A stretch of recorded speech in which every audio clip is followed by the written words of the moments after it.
Coming up, when Boris Johnson says he's appalled by Russia's invasion of Ukraine, I can't help but think it's at least partly because he sees it as a massive threat to future Russian funding of his Tory party.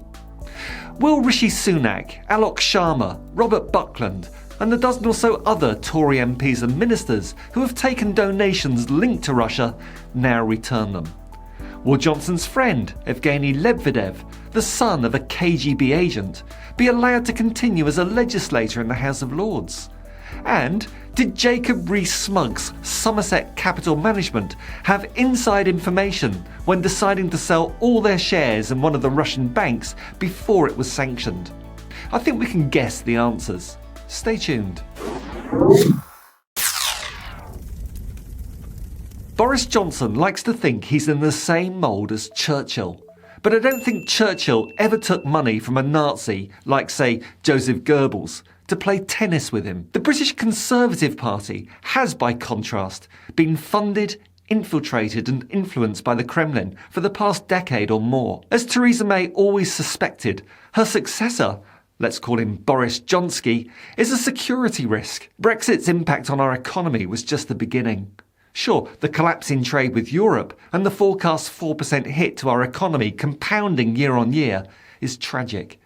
But with the Russian invasion of Ukraine, I feel the UK's absence from the EU even more keenly this week. We should be part of a European united front arguing for the strongest possible action against Russia. Instead, we're out in the wilderness with a leader whose push for Brexit has diminished him and his country in the eyes of our allies. And it's not only Brexit, but the British Conservative Party's interests, which appear to be in conflict with the interests of Britain. Since the Tories took power in 2010, many billions of pounds of Russian money has entered the UK. Much of the money is legitimate, sure, but a significant proportion of it is suspect, the proceeds of kleptocracy and corruption. The City of London is known as the laundromat, or sometimes Londongrad, as it's become known as the world's leading centre for laundering ill-gotten Russian gains, which are then invested in top-of-the-market properties in London and elsewhere in the UK, in private school fees, expensive cars, or donations to the Tory party or other bodies which influence politics or culture here in the UK. But why is London the prime destination for this corrupt Russian money?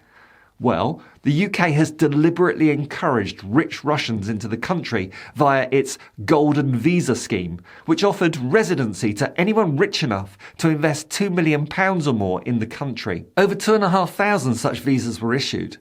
6 names in particular stand out. Oligarchs who came by their massive fortunes shortly after the breakup of the Soviet Union, and whose relationships with Vladimir Putin are opaque and who have been generous donors to the British Conservative Party or even Boris Johnson personally. Evgeny Lebedev we've already mentioned, plus his father, an ex-KGB agent, Alexander.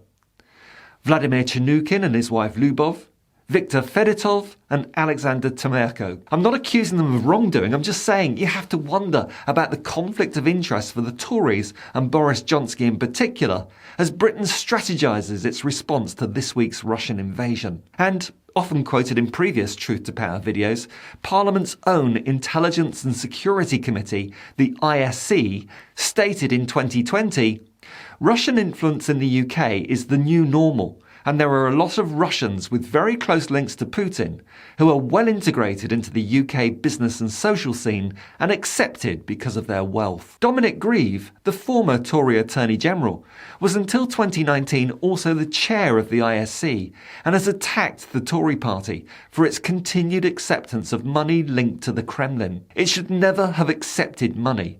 This has been a long-running saga for the government. What has been obvious for a long time is that anybody who is a Russian living in the UK and continues to have business, family and any other links to Russia, you have to factor in their reasons for giving money to the Tory party may not be entirely altruistic. And on this channel, we have repeatedly pointed out that this influence has reached the very centre of power in the UK, with quite a few members of the House of Lords having business interests linked to Russia, with a complete absence of oversight. I mean, where are the British intelligence services on these issues? Apparently, if the government doesn't ask them to investigate, then they won't. Again, this was pointed out by the Intelligence and Security Committee back in 2020. There has, however, been speculation that this report was going to reveal either that Russia had interfered in or sought to influence the referendum. In the committee's view, it's worse than that. The report reveals that no one in government knew if Russia interfered in or sought to influence the referendum because they did not want to know. The UK government have actively avoided looking for evidence that Russia interfered. We were told that they hadn't seen any evidence, but that is meaningless if they hadn't looked for it. The committee found it astonishing that no one in government had sought beforehand to protect the referendum from such attempts or investigated afterwards what attempts to influence it there may have been.